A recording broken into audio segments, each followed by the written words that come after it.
GAT।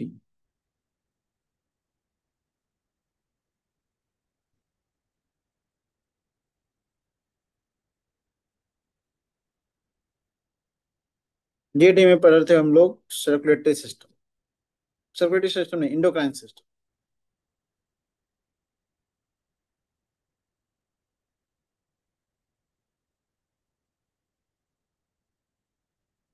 और endocrine system जो है वो सर्कुलेटरी सिस्टम का ही पार्ट है। एड्रेस क्या है?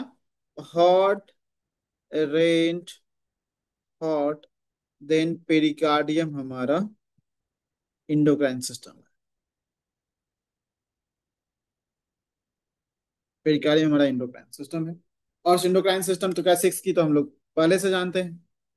इंडोक्राइन सिस्टम का सिक्स की अभी भी हम लोग CAT में पढ़ रहे थे। इंडोक्राइन सिस्टम का सिक्स की कि उसमें विंड पे थाइमस है,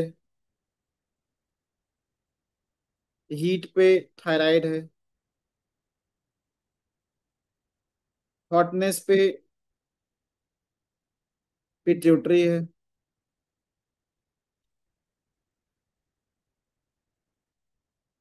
ह्यूमिडिटी पे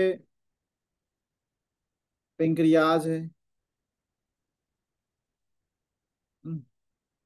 ड्राइनेस पे एड्रिनल है, एंड कोल्डनेस पे testis and ovaries.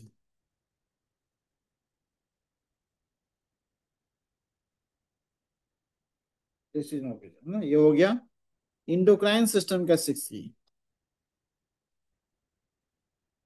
Endocrine system six की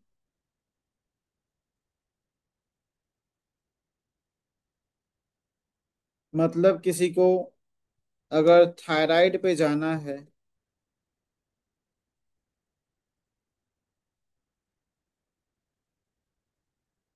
थायराइड, तो क्या हो जाएगा?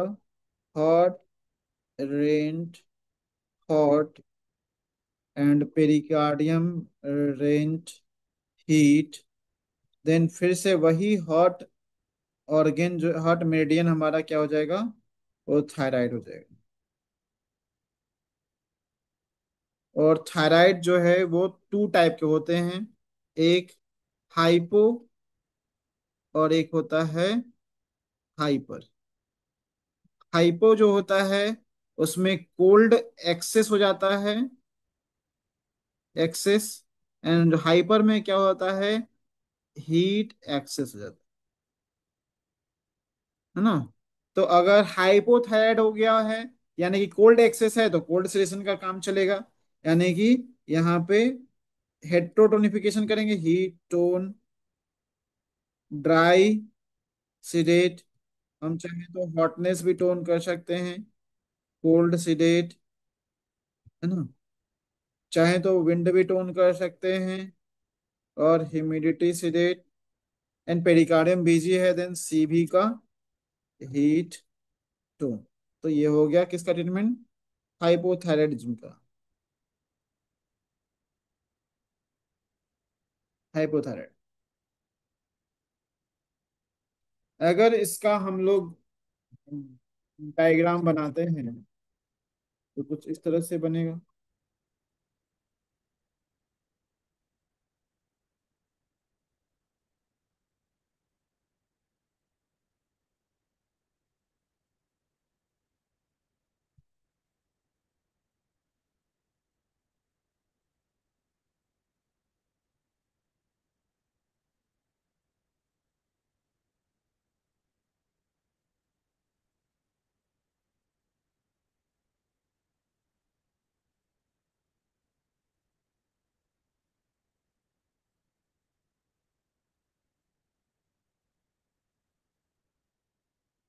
सबसे पहले हमें तीन मेरिडियन का सिलेक्शन करना है। एक पेरिकार्डियम मेरिडियन, एक हॉट मेरिडियन, दो ही मेरिडियन में काम हो रहा है ना, एक CB मेरिडियन।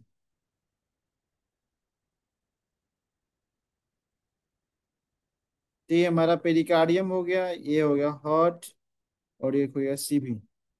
तो हॉट, रेंट, हॉट।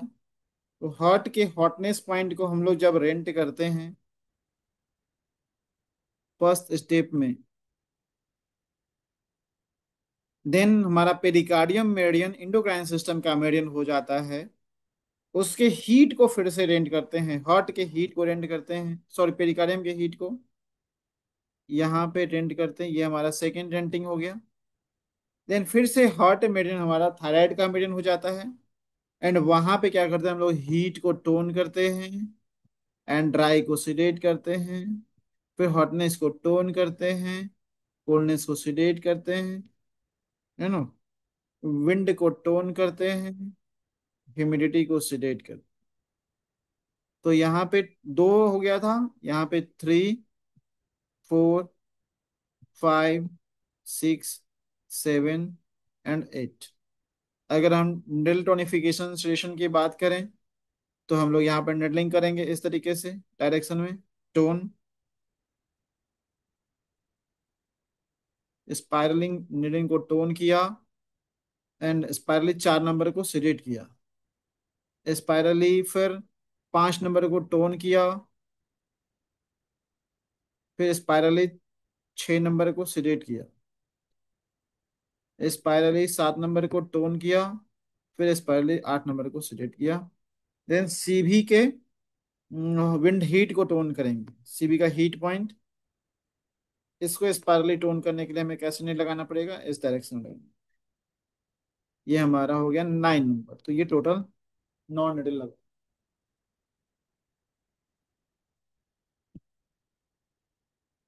ठीक रहा ये।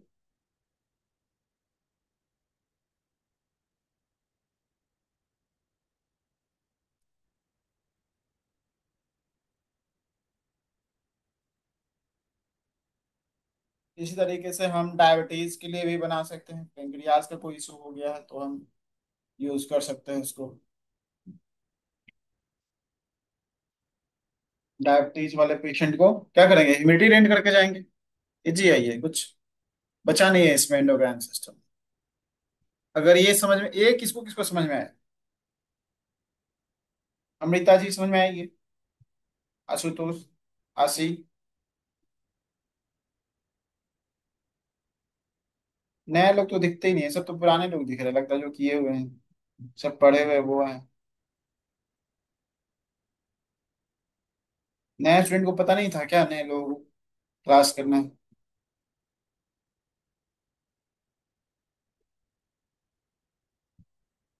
प्रेम, रविंद्र, और कौन है।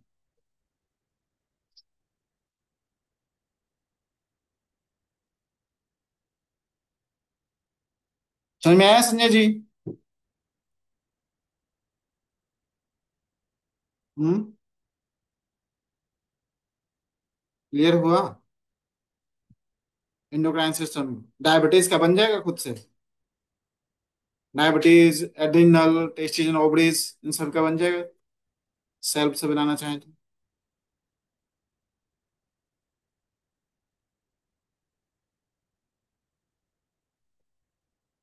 बन जाएगा ना, कोई दिक्कत।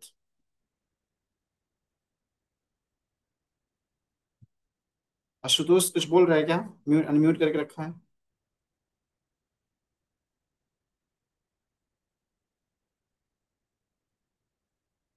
डायबिटीज वाला बनवाए थे क्या वहां पे आप लोगों से, पेंक्रियाज वाला। पेंक्रियाज का एक बनाइए आप लोग, अगर समझ में आ गया है तो।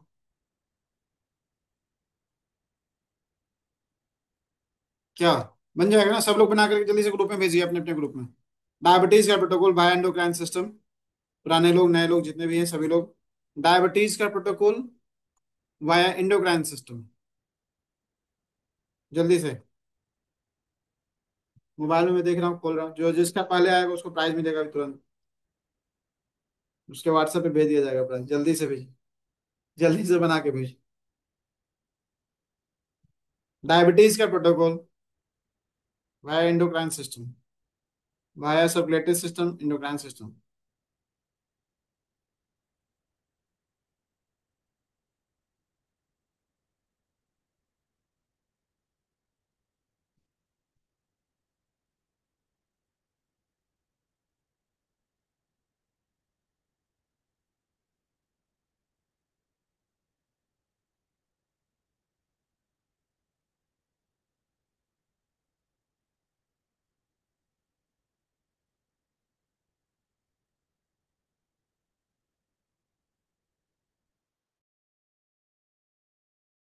भेजिए जल्दी से।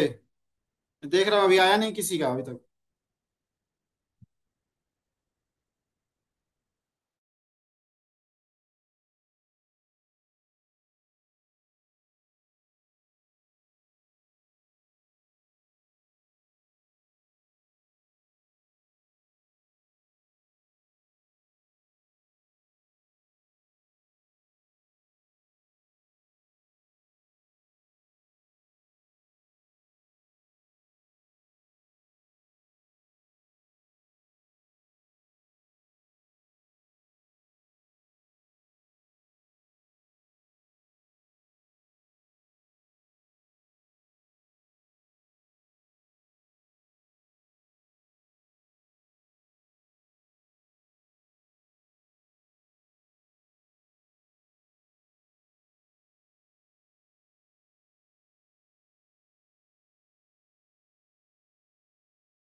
हमारा तो दो लोगों का आया अभी।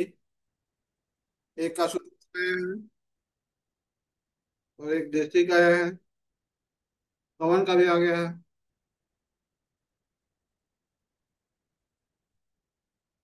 आशुतोष का इतना शॉर्टकट क्यों लिखा है? पेन में इंक कम है क्या आशुतोष? हार्ट, हार्ट को एच लिख दिए जल्दी के चक्कर में।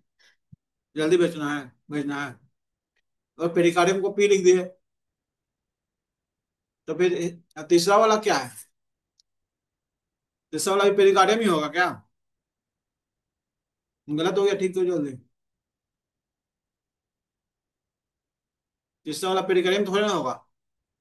ह्यूमिडिटी रेंट हुआ है तो स्प्लीन होगा ना।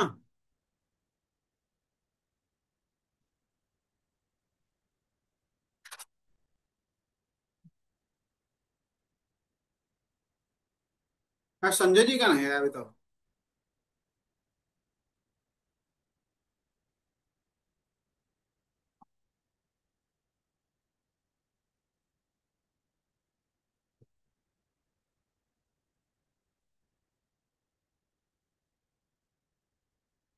संजय जी का नहीं आया अभी तक। बताइए, संजय जी पीछे कैसे था? तो पेंक्रियाज तो पी लिख देंगे। पेरिकार्डियम को भी पी और पेंक्रियाज को भी पी। हम्म। स्प्लीन लिखिए। स्प्लीन लिखना होता है। पी शॉर्टकट में दोनों को एक ही तो चीज थोड़ा लिख देंगे। एगो पीएन लिखेंगे, वो पीसी लिखेंगे। पेरिकार्डियम को शॉर्ट में पीसी, पेंक्रियाज को पीएम। और स्प्लीन भी लिखेंगे तो काम चलना चाहिए। एक ही कोड दोनों के लिए यूज नहीं कर सकते हैं, चेंज करना पड़ेगा।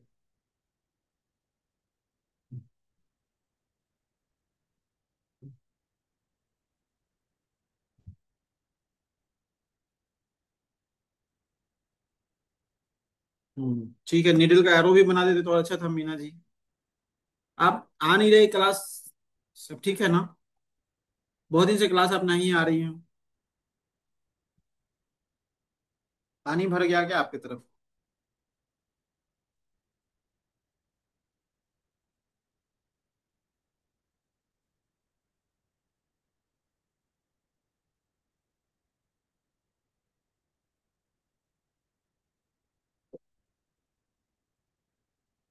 किसको किसको समझ में नहीं आ रहा?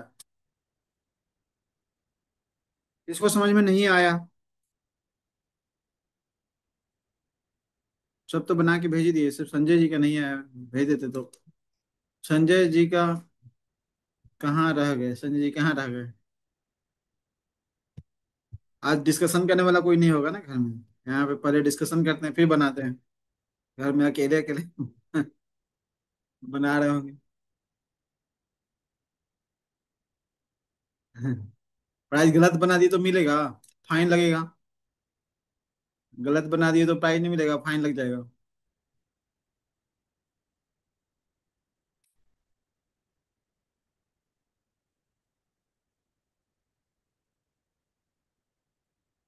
तो ये पवन जी बनाए हैं सही।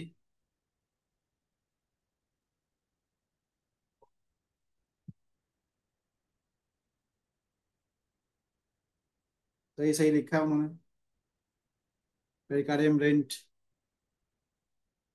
पेरिकार्डियम रेंट क्या?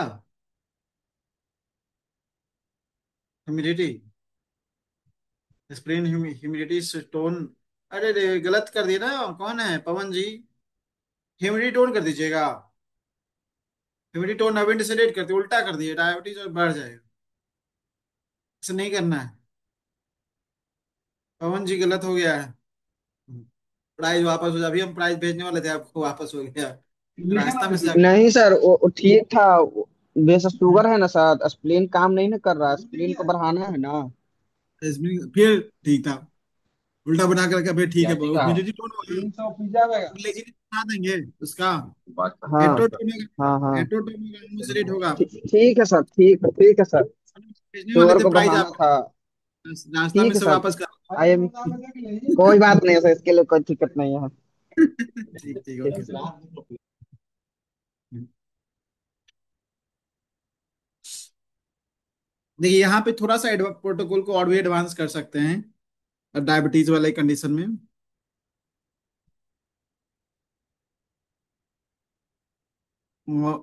Heart range, heart pericardium range humidity and, अब हमारा जो स्प्लीन है, स्प्लीन मेडियन और पेंक्रियाज मेडियन हो गया। यहाँ पे हमें जब भी आप सिक्स की से डिटरमिन कीजिए तो एक और रेंट कीजिए, रेंड हॉट। तो पेंक्रिया हार्ट हमारा सर्कुलेटरी सिस्टम था, और एंड हॉटनेस पे हमारा इंडोक्राइन सिस्टम है।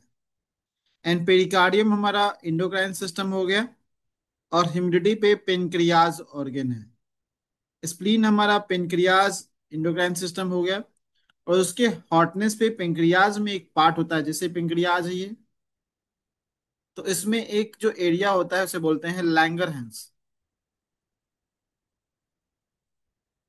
तो लैंगरहैंस से ही हार्मोन्स, जैसा कि हमने पहले भी बताया कि पेंक्रियाज जो है वो ऑर्गन के लिए भी काम करता है, और इंडोक्राइन के लिए भी, इंडोक्राइन के रूप में भी काम करता है, दोनों ही काम करता है।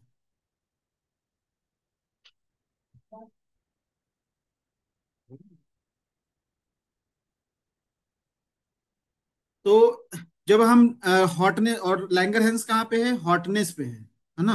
तो हमने हॉटनेस क्यों किया है? क्योंकि हमें लैंगरहैंस में जाना था। तो अब हमारा जो फिर से पेरिकार्डियम मेरिडियन है वो लैंगरहैंस का मेरिडियन हो गया। तो यहाँ पे पहुंच गई, मतलब वो अगर डायबिटीज हो गया तो पेंक्रियाज वर्क नहीं कर रहा है ना, उसको उसका फंक्शन को एक्टिवेट करना है, उसको लेजी हो गया है। तो यहाँ पे पूरा हेड टू टोन कर दीजिए। आप क्या करिए, wind, tone, humidity, sedate, heat, tone, और dry, sedate, hotness, tone, and cold, sedate, और फिर पेरिकार्डियम बिजी है, देन सीवी का विंड टोन। तो ये ट्रीटमेंट है ना ज्यादा से होगा। जितने भी डायबिटीज वाले पेशेंट आए आपके पास, ये ट्रीटमेंट जरूर कीजिए। 6 की में यही फिक्स प्रोटोकॉल है, इसे आप अप्लाई करते रहिए, बहुत ही अच्छा काम करेगा।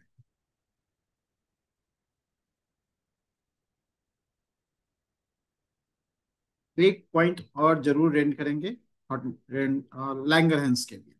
आप लोगों ने भी जो बनाया था वो सही था, सबका सही था, बट इस थोड़ा सा अपग्रेड कर देना उसको।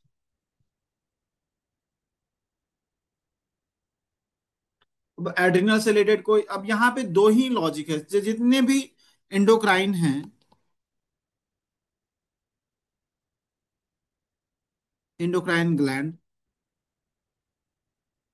वो हार्मोन्स का सेक्रेशन करते हैं। ये क्या सेक्रेशन करते हैं? हार्मोन्स। तो हार्मोन क्या हो सकता है? हार्मोन या तो जितना निकालना चाहिए उससे एक्सेस निकालने लगेंगे, या फिर जितना निकालना चाहिए उससे कम निकालने लगेंगे। तो जो डायबिटीज के कंडीशन में क्या होता है कि हमारा जो शुगर का लेवल बढ़ने जाता है, तो वो एक्चुअली में वो बढ़ नहीं रहा होता है। वो क्या हो रहा होता है एक्चुअली में, जो हमारा लैंगरहैंस है वो इंसुलिन का सेक्रेशन करता है, इंसुलिन। और ये इंसुलिन ही हमारे बॉडी में ग्लूकोज के लेवल को बैलेंस करता है। तो अगर इंसुलिन आएगा, अगर हमें 500 ग्राम, एक एग्जांपल के लिए, अगर ग्लूकोज को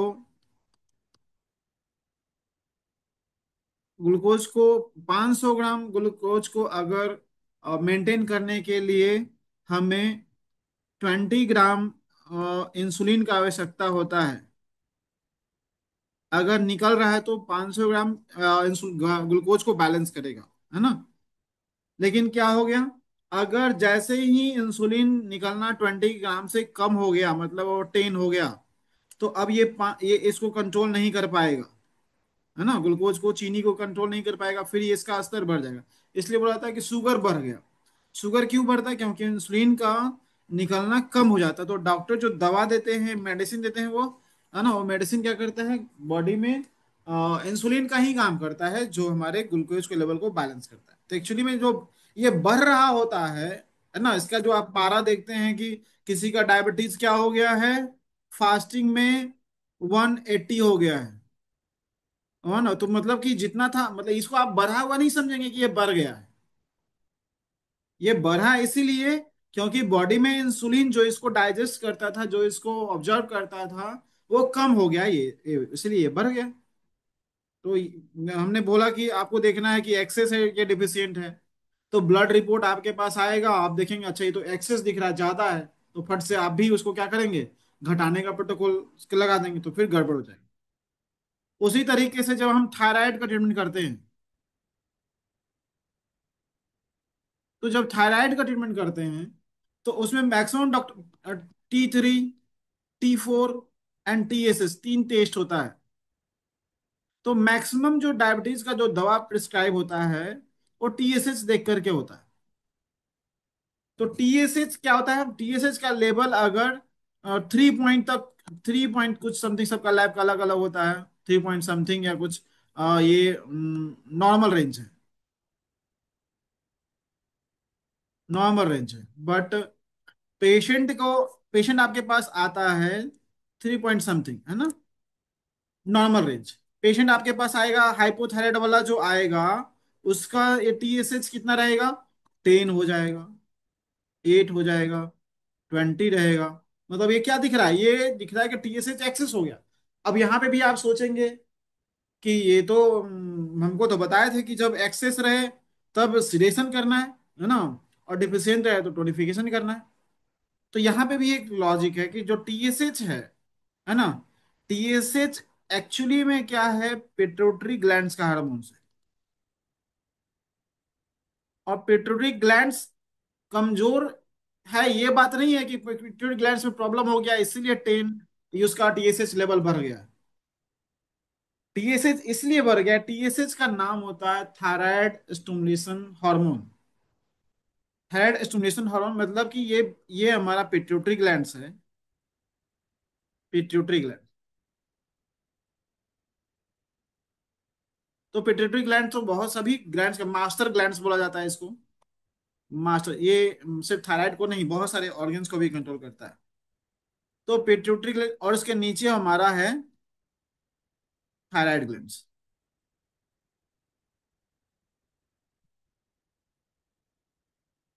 तो पिट्यूटरी ग्लैंड से एक हार्मोन्स आता है। कौन सा हार्मोन्स आता है? टीएसएच। जब पिट्यूटरी टीएसएच जो कि थायराइड को स्टिमुलेट करता है ना, हम लोग स्टिमुलेटर लगाते हैं क्या, मसल से स्टिमुलेटर, तो मसल्स को स्टिमुलेट करता है। तो ये भी एक थायराइड स्टिमुलेटर, तो ये थायराइड स्टिमुलेट, ये हार्मोन्स जाएगा तभी थायराइड काम करेगा, है ना। और जैसे ही पता चलता है कि यहाँ पे जितना नॉर्मल T3 और T4, ये थ्री सिर्फ T3 और T4 निकालता है। तो इसका हार्मोन्स अगर जितना निकालना चाहिए, मान लीजिए इसका हार्मोन्स का लेवल 2.5 है, 2.5 है मैक्सिमम, है ना। तो अगर ये इतना निकाल रहा है तब ये बैलेंस रहेगा। जैसे ही इसका लेवल कम हो जाएगा, जितना निकालना चाहिए उससे ये डिफिशियंट हो जाएगा, मतलब मैक्सिमम निकालना चाहिए इसको 2.5, बट निकाल रहा है 1 पॉइंट समथिंग निकाल रहा है, 1.5 निकाल, मतलब ये डिफिशियंट हो गया। तो जैसे ही थायराइड जो अपना काम करना बंद कम कर देता है, कमजोर हो जाता है, या T4 जितना निकालना चाहिए उससे कम हो गया, तो क्या होता है, पिट्यूटरी को एक सिग्नल जाता है, पिट्यूटरी को, है ना, कि ये कम काम कर रहा है। जैसे ही पूरा काम करता है, जैसे ये हार्मोन्स को सेक्रेशन किया, जब नॉर्मल प्रक्रिया चलता है, टीएसएच अपना 3 पॉइंट समथिंग कुछ भेज रहा है, तो ये हार्मोन्स जितना निकालना चाहिए नॉर्मली निकाल रहा है। देन ये एक थायराइड के पास एक मैसेज जाता है कि वो सही से काम कर रहा है, फिर ये स्टॉप करता है, रुक जाता है। फिर जैसे ही ये कम होता है, मतलब ये इसको जितना हार्मोन्स टीएसएच चाहिए थायराइड को जितना हार्मोन्स चाहिए उतना पिट्यूटरी भेजता है। जैसे ही पूरा हो जाता है वो सिग्नल भेजता है पिट्यूटरी के पास दूसरे माध्यम से कि अब क्या हो गया, कंप्लीट हो गया, उसको स्टॉप कीजिए, रोकिए, हो गया है काम। तो ये कब भेजता है? जब ये बैलेंस में होता है तब।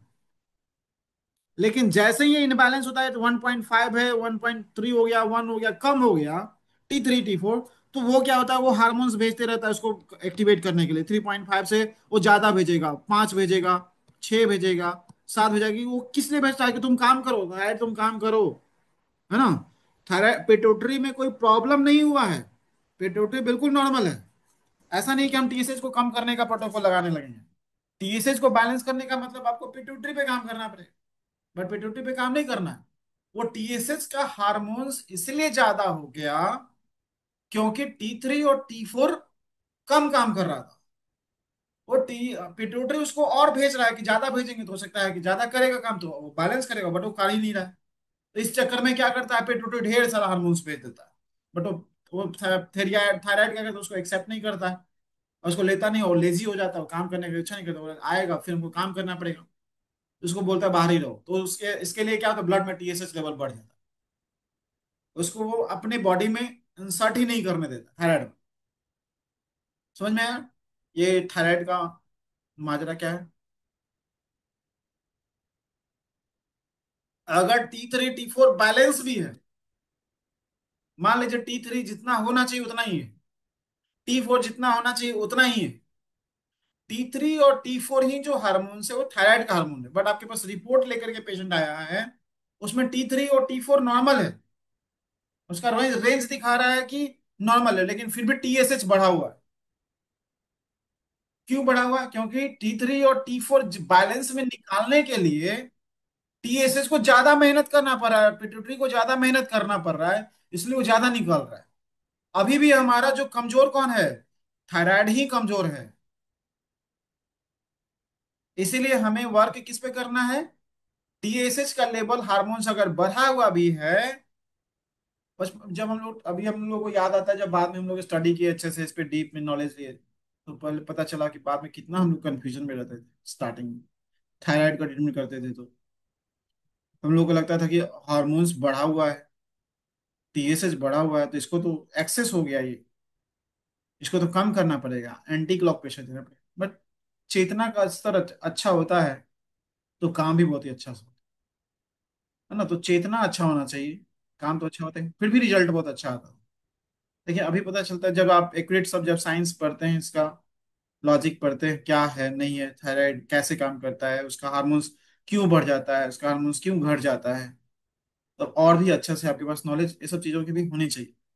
जब अगर पेशेंट आया, जब आपसे कोई डिस्कशन कर रहा है हार्मोन्स के ऊपर, तो आपके पास ये पता होना चाहिए टीएसएच बढ़ा हुआ है मतलब थायराइड का हाइपो फंक्शन है, थायराइड हाइपो फंक्शन कर रहा है इसीलिए टीएसएच का लेवल बढ़ा हुआ है। टीएसएच अगर हाइपर फंक्शन करने लगेगा, है ना, जरूरत से जितना से ज्यादा हार्मोन, तो वो क्या करेगा, वो उधर से कम करेगा। अरे ये तो ज्यादा निकाला, लगता है ज्यादा भेज दे रहे हैं क्या, पीटीओटी सोचेगा अरे इसको ज्यादा भेज दे रहे हैं क्या, कम करो कम करो इसको, थोड़ा कम करो, वो कम। तो टीएसएच का लेवल जब कम हो जाता है तो हम उसको कहते हैं क्या, ये थायराइड हाइपर थायराइड हो गया। 3.5 से कम हो गया, नीचे हो गया, मान लीजिए नॉर्मल रेंज 3.5 है, और उससे 3 पे आ गया, 2.5 पे आ गया, 1 पे आ गया, तो ये थायराइड का हाइपर फंक्शन शो करता है कि हाइपर हो गया। T3 T4 अभी भी हो सकता है कि नॉर्मल रहे, जितना रेंज में रहना चाहिए उतना ही, उससे बढ़ा घटा नहीं है। जब टीएसएच इनबैलेंस हो तो बहुत बार डॉक्टर क्या होता है, सिर्फ टीएसएच ही चेक करवाता है। पूरा कंप्लीट थायराइड टेस्ट जब हम लोग करवाते हैं तो उसमें टीएसएच T3 और T4 भी होता है, बट सिर्फ टीएसएच से पता चल जाता है कि पेशेंट को, है ना, सिर्फ T3 और T4 से आप पता नहीं कर सकते हैं कि आपको थायराइड है कि नहीं, थायराइड हाइपो है या हाइपर है, दोनों सिर्फ टीएसएच से पता चलता है। समझ में आ गया सबको थायराइड?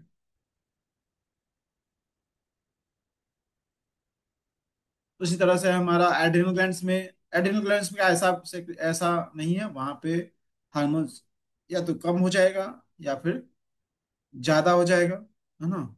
ज्यादातर हमारे पास जो पेशेंट आते हैं वो थायराइड का लेकर के आते हैं, डायबिटीज का लेकर के आते हैं, इंडोक्राइन सिस्टम से रिलेटेड प्रॉब्लम निकल जाते हैं, जिसमें एंडोक्राइन ग्लैंड्स का ट्रीटमेंट होता है, जिसमें किसी तरह का हार्मोन्स का, है ना, हार्मोन्स अगर कम हो गया है तो वहां पे क्या करेंगे, वहां पे पहुंच करके हम, वो किसी को बैलेंस करने के लिए नहीं निकालता है, इसीलिए वहां पे पहुंच करके हम हेटरोटोनिफिकेशन और होमोसिरेशन ही करते हैं। ये जो पेंक्रियास और थायराइड का जो ये दो एंडोक्राइन ग्लैंड हैं, ये थोड़ा सा कंफ्यूजन क्रिएट करते हैं, है ना, कि वो शुगर का लेवल बढ़ गया है इसका मतलब ये नहीं कि थायराइड का हाइपर फंक्शन, पेट पेंक्रियाज का हाइपर फंक्शन है, पेंक्रियाज का लोअर फंक्शन है, इसलिए शुगर बढ़ गया।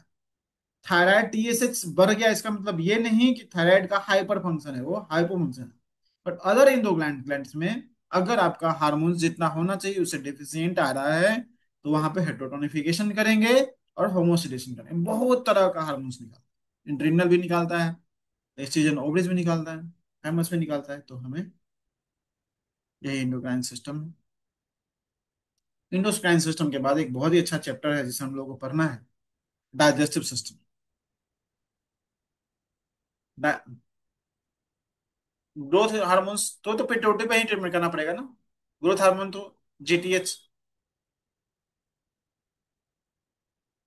जी हाँ, वो तो पिट्यूटरी को एक्टिवेट कीजिए, हेटेरोटोन होमोसिडेट पिट्यूटरी पे ही करेंगे, डायरेक्ट पिट्यूटरी हम लोग, pericard, heart rent heart then pericardium हमारा पिट्यूटरी ग्लैंड का मेडिन हो गया, वहां पे जाकर के हेटेरोटोनिफिकेशन सॉल्यूशन करेंगे, इंफॉर्मेशन देंगे ग्रोथ हार्मोन्स हाइट के लिए, जो पेशेंट हाइट जिसको बढ़ाना है।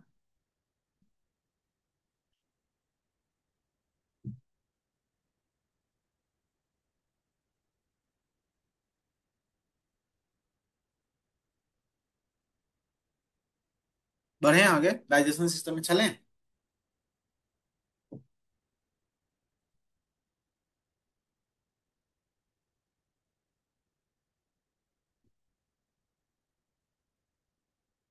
ए यहाँ से यहाँ पे टेस्टिज एंड ओवरीज भी है, तो किसी को ओवरी में सिस्ट हो गया, गांठ हो गया, प्रोस्टेट भी है, इनलार्ज हो गया, तो इसका ट्रीटमेंट यहाँ से नहीं कीजिए एंडोक्राइन से। उसका ट्रीटमेंट हम लोग करेंगे यूरेज सिस्टम से या फिर रिप्रोडक्टिव सिस्टम से। यहाँ पे मतलब एंडोक्राइन सिस्टम मतलब हार्मोनल सिस्टम, जहां पे हार्मोन, किसी भी इंडोक्राइन का हार्मोन में कोई दिक्कत आए, तब आप इस सिस्टम से जाइए। आपके पास एक ही सिस्टम कई बार आएगा, एक ही चीजें कई बार आएगा, लेकिन आपको देखना है कि कब हमें कौन सा चीज यूज करना है। एंडोक्राइन सिस्टम का यूज तभी करना है जब कोई हार्मोनल प्रॉब्लम लेकर के व्यक्ति आया है, चाहे वो थायराइड का हार्मोन हो, चाहे पिट्यूटरी का हार्मोन हो, पेंक्रियाज का हो, एड्रिनल का हो, टेस्टिस ओवरीज का। अगर पेशेंट के बॉडी में कोई प्रॉब्लम हो गया है, जैसे ओवरीज के बॉडी में प्रॉब्लम, सिस्ट हो गया है, नोट्स हो गया है, तो आप रिप्रोडक्टिव सिस्टम से जाएं। यहां से जाने की जरूरत नहीं है, और भी आएगा।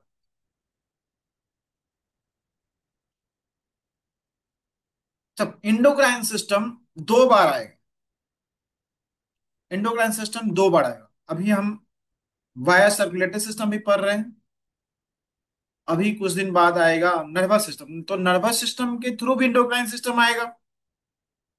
और हमारा अभी तो सर्कुलेटरी सिस्टम से पढ़ ही रहे, उस समय का उसी समय बताएंगे, नहीं तो कंफ्यूजन हो जाएगा कि दो जगह इंडोक्राइन सिस्टम है, तो कब हमें सर्कुलेटरी सिस्टम वाला इंडोक्राइन सिस्टम लेना है और कब हमें नर्वस सिस्टम वाला इंडोक्राइन सिस्टम लेना है। दोनों का अलग अलग, दो जगह है तो दोनों का अलग अलग मतलब जरूर होगा, कुछ ना कुछ थोड़ा बहुत जरूर चेंज होगा। चलिए डाइजेशन सिस्टम पढ़ते हैं, बहुत अच्छा चैप्टर है, मैं बहुत अच्छा चैप्टर, मुझे बहुत अच्छा लगता है डाइजेशन सिस्टम, और रिजल्ट भी बहुत ही अच्छा मिलता है। तो डाइजेशन सिस्टम के लिए जरूरी नहीं है कि हम हर बार सर्कुलेटरी सिस्टम के माध्यम से जाएं, है ना। सर्कुलेटरी सिस्टम के बाद डाइजेशन सिस्टम जाने की जरूरत नहीं है, आप डायरेक्ट डाइजेस्टिव सिस्टम का उपयोग स्टोमिक और स्प्लीन पे कर सकते हैं। बट अगर वाया डाइजेशन सर्कुलेटरी सिस्टम आप जाते हैं, सीएस सिस्टम, तो ज्यादा अच्छा रहेगा, है ना, बेटर रिजल्ट देगा, क्योंकि आप ब्लड के माध्यम से जा रहे हैं। तो हम सर्कुलेटरी सिस्टम्स के माध्यम से भी कुछ प्रोटोकॉल बनाएंगे और डायरेक्ट भी बनाएंगे। तो डाइजेशन सिस्टम का एड्रेस, चूंकि ये इसमें सारा यांग ऑर्गेन है, इसे ट्रीटमेंट हमें हमें यांग साइड से जाना चाहिए। अभी तक हम लोग जितना भी बना रहे थे, इंडोक्राइन बनाया, रिस्पिरेटरी सिस्टम बनाया, सब कैसे बनाया, हार्ट से बनाया। बट अभी हमारा सर्कुलेटरी सिस्टम कौन हो गया, एसआई हो गया। तो SI rent humidity, then stomach हमारा एंडोक्राइन सिस्टम, एंडोक्राइन से सॉरी, डाइजेशन सिस्टम हो गया। ये एसआई हमारा सर्कुलेटरी सिस्टम है और ह्यूमिडिटी पे डाइजेस्टिव सिस्टम है। एंड स्टोमिक हमारा via circulatory system, digestion system का मेंटेन हो गया। और इस स्टोमिक पे का जो सिक्स की है डाइजेशन सिस्टम का, वो कुछ ये पढ़े हैं क्या हम लोग, मुझे लग रहा है कि पढ़ा हुआ है।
ये ड्यूडेनम हो गया, ये हमारा स्मॉल इंटेस्टाइन,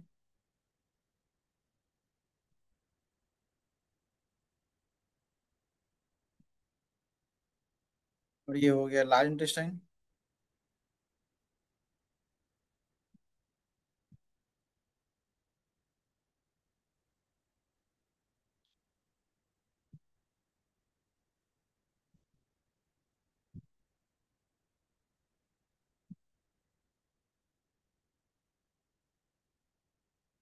तो विंड पे हमारा इसोफेगस पाइप है, हीट पे स्टोमक है,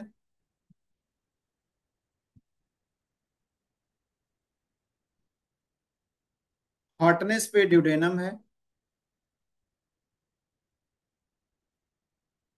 ह्यूमिडिटी पे स्मॉल इंटेस्टाइन है,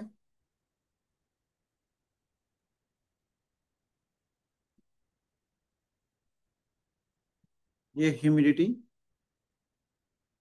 और ड्राइनेस पे लार्ज इंटेस्टाइन है,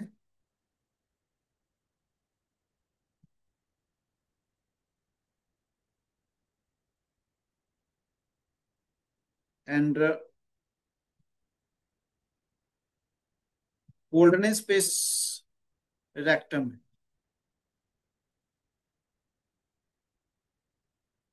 रेक्टम या फिर एनस बोल सकते हैं। अगर हम इसका 6 की बनाएं, इस तरह से पढ़े, तो क्या हो जाएगा? विंड पे एसोफेगस पाइप, जिसे हम फूड पाइप भी कहते हैं, हीट पे स्टोमक, हॉटनेस पे,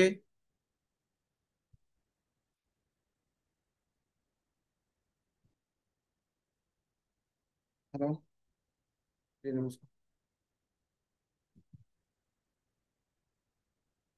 ठीक,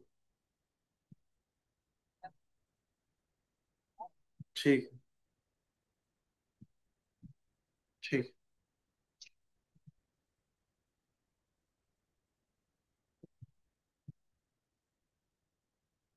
हॉटनेस पे हमारा क्या, ड्यूडेनम,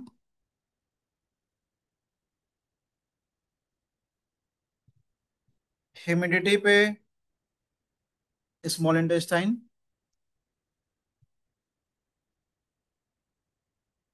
ड्राइनेस पे लार्ज इंटेस्टाइन,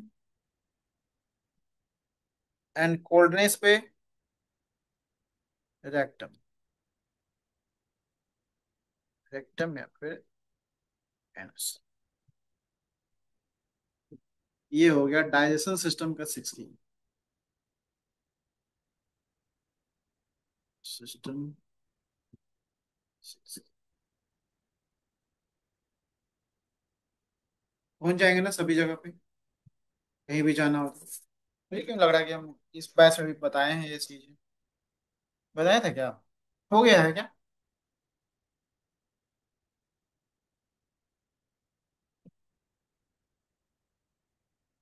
संजय जी बताएंगे हुआ है कि-, तो बोलेंगे मेरा सब हो गया है।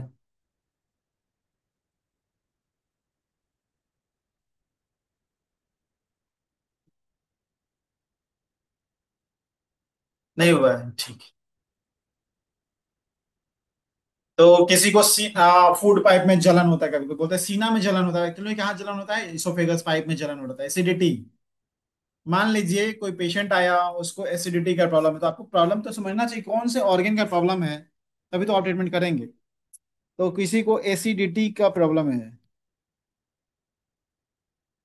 एसिडिटी, तो एसिडिटी में तो डाइजेशन सिस्टम का प्रॉब्लम है ही।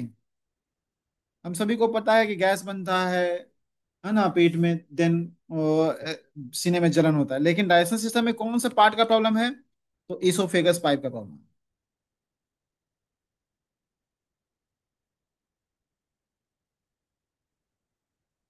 तो इसोफेगस पाइप के लिए हमें क्या करना पड़ेगा? SI rent humidity, then stomach हमारा डाइजेशन सिस्टम हो गया, उसका रेंट करेंगे विंड को, देन गॉल ब्लाडर हमारा इसोफेगस फाइबर। देखिए, जब हम एसआई रेंट ह्यूमिडिटी किए, तो ये छह वो चीज ओपन हो गया, इसोफेगस पाइप भी है, स्टोमक भी है, उसमें डाइजेशन सिस्टम के अंदर सब कुछ है। हमें कहाँ जाना था? इसोफेगस पाइप पे, इसीलिए हमने विंड रेंट किया, है ना। एसआई हमारा सर्कुलेटरी सिस्टम है, ह्यूमिडिटी पे डाइजेस्टिव सिस्टम है, स्टोमिक हमारा डाइजेशन सिस्टम का मीडियन हो गया। उसके विंडो पॉइंट पे इसोफेगस पाइप है। गॉल ब्लैडर हमारा इसोफेगस पाइप फूड पाइप का मीडियन हो गया। और वहां पे जलन हो रहा है, इसलिए क्या करेंगे, हीट, सिडेट, ड्राई टोन भी कर सकते हैं, हॉटनेस, सिडेट, कोल्ड टोन, काफी है। एंड ट्रिपल वार्मर खाली है तो हम ट्रिपल वार्मर को इंफॉर्मेशन देंगे, हीट सिडेट एंड जीभी का हीट सिडेट।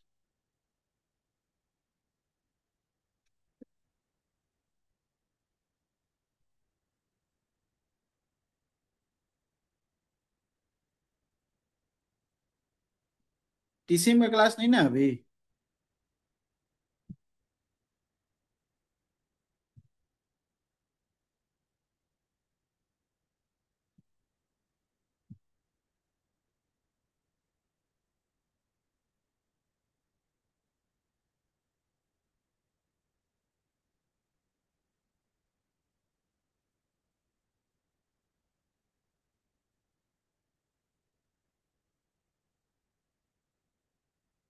तो एसआई मेरिडियन चाहिए एक, SI meridian, TW meridian, stomach meridian, gall bladder meridian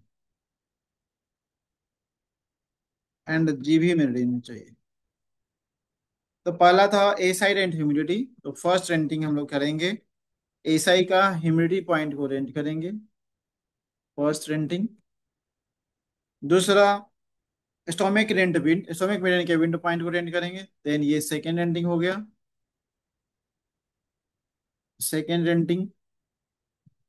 then gall bladder का हीट से ना, गॉल ब्लैडर मेरिडियन का हीट सिलेशन, हीट पे ब्लू कलर, ड्राई पे ब्लू कलर, हॉटनेस पे ब्लू कलर, कोल्डनेस पे ब्लू कलर, काफी है। ट्रिपल वार्मर के हीट पे ब्लू कलर एंड जीभी के हीट पे ब्लू कलर। अगर हम नेडलिंग से करते हैं तो यहाँ पे परपेंडिकुलर दिया, यहाँ पे रेंटिंग किया एंड यहाँ पे भी रेंटिंग हुआ। नहीं नहीं, ये इंफॉर्मेशन है। तो हीट से डेट का नेडलिंग कैसे होगा, इस तरीके से होगा, heat sedate, dry tone, hotness sedate, coldness tone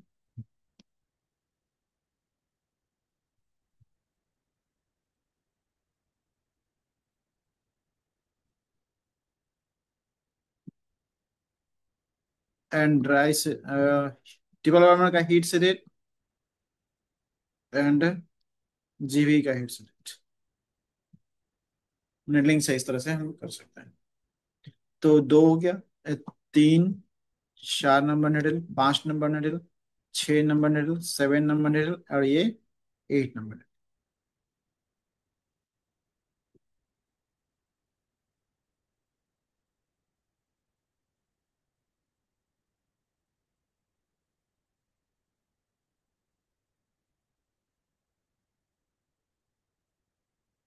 किसी को गैस हो गया, कोई गैस वाला पेशेंट आया आपके पास,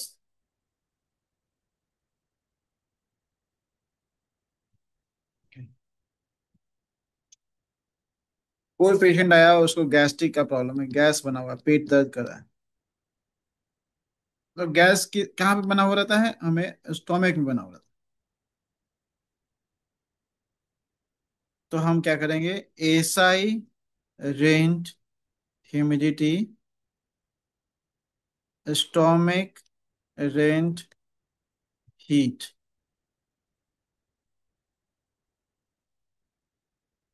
तो एसआई हमारा सर्कुलेटरी सिस्टम है, ह्यूमिडिटी पे हमारा डाइजेस्टिव सिस्टम है एंड स्टोमिक हमारा डाइजेशन सिस्टम का मेडियन हो गया, और हीट पे हमारा स्टोमिक है।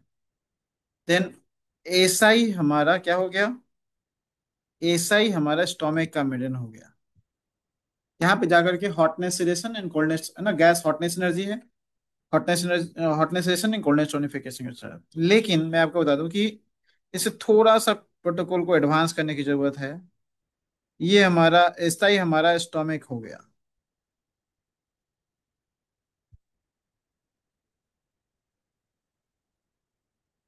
लेकिन जब गैस बनता है स्टोमिक में, तो गैस कहीं भी होगा, जब आप किसी भी तरह का गैस है उसको जब आप रिलीज करते हैं तो क्या वो ऊपर की ओर जाता है, ऊपर की ओर भागता है। तो गैस हॉटनेस एनर्जी है, बट है ना, अब ये पूरा का पूरा एक घर है, और यहाँ पे किसी भी तरह का गैस हो तो कहाँ जाकर के टिकेगा, वो ऊपर जाकर के रहेगा, इस जगह पे आकर के रहेगा। पूरा में नहीं भरा रहता, ऊपर में रहता है। तो इस एरिया को हम हॉटनेस में रखते हैं, हॉटनेस में। तो हम एसआई के पास जाकर के एक रेंट कर देते हैं हॉट का। तो हम इस जगह पे पहुंच जाएंगे, जो हमारा ट्रिपल बार्मर है वो किस चीज का मेंटेन हो जाएगा, स्टोमिक के टॉप पोर्शन का मेंटेन हो जाएगा। अब वहां पे जाकर के आप hotness ration and cold tonification करते हैं, एंड जीभी का hotness ration and cold tonification तो ज्यादा बेटर रिजल्ट मिलेगा, है ना, ये कर सकते।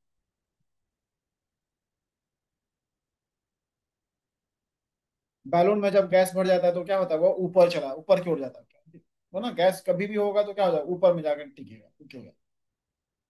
इसलिए स्टोमक में भी जो गैस होगा वो उसके ऊपर वाले भाग में जाकर के जमा रहता है, एकत्रित होता है। जब हम वहां से जाकर के कम करेंगे, पता चला हम पूरा पे इसका इफेक्ट कर, जब हम एसआई पे जाकर के हॉटनेस सेशन और कोल्डनेस टोनिफिकेशन कर रहे थे, तो ये पूरा का पूरा एरिया से हॉटनेस और कोल्डनेस टोनिफिकेशन सेशन चल रहा था। लेकिन जब हम हॉटनेस को रेंट कर दिए तो ट्रिपल वार्मर अब कहाँ पे, सिर्फ जो एरिया में गैस जमा हुआ है हम पूरा पूरा फोकस उस एरिया में उसको टारगेट करके ट्रिमिंग कर सकते, तो टारगेट एकदम फिक्स होना चाहिए। अर्जुन का निशाना चिड़िया के आंख, एकदम आंख पे ना, पूरा पूरा को नहीं मारना, रिजल्ट नहीं मिलेगा। ना जहाँ पे एक्यूरेट है वहां पे अगर निशाना लगा दिए तो काम करेगा। मुझे लगता है कि छुट्टी का दिन है, आप लोगों को भी आराम करना चाहिए। क्या, एक दो प्रोटोकॉल लिख लीजिए, बनाइए। बारिश हो रहा है, बारिश को एंजॉय कीजिए आप सभी लोग। हम तो घर में बैठे हुए हैं, दिन भर बैठे रहते हैं। तो लिखिए प्रोटोकॉल, कुछ कुछ होमवर्क लिख लीजिए, आप लोग बनाइएगा। वाया डाइजेशन सिस्टम, कॉन्स्टिपेशन का प्रोटोकॉल बनाना है, कॉन्स्टिपेशन का एक प्रोटोकॉल बनाना है। और एसआई में ऑब्स्ट्रक्शन हो गया, उसका भी प्रोटोकॉल बनाना है। एसआई में ऑब्स्ट्रक्शन हो गया, स्मॉल इंटेस्टाइन में ऑब्स्ट्रक्शन हो गया, रुकावट, ब्लॉकेज, उसका प्रोटोकॉल बनाना है। दो। अब तीसरा, ड्यूडेनम में अल्सर हो गया, डी अल्सर। तो तीन प्रोटोकॉल है, अगर आप तीन ये बना लिए तो समझ लीजिएगा आपका कंप्लीट हो गया।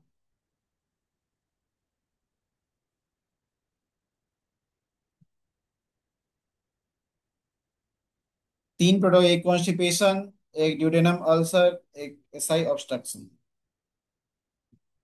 Smile, thank you.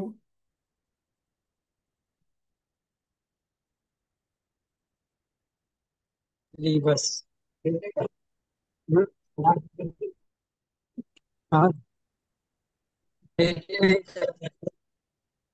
आवाज नहीं आ रहा है आपका, कट कट के आ रहा है। मेरा आवाज जा रहा था ना सही से।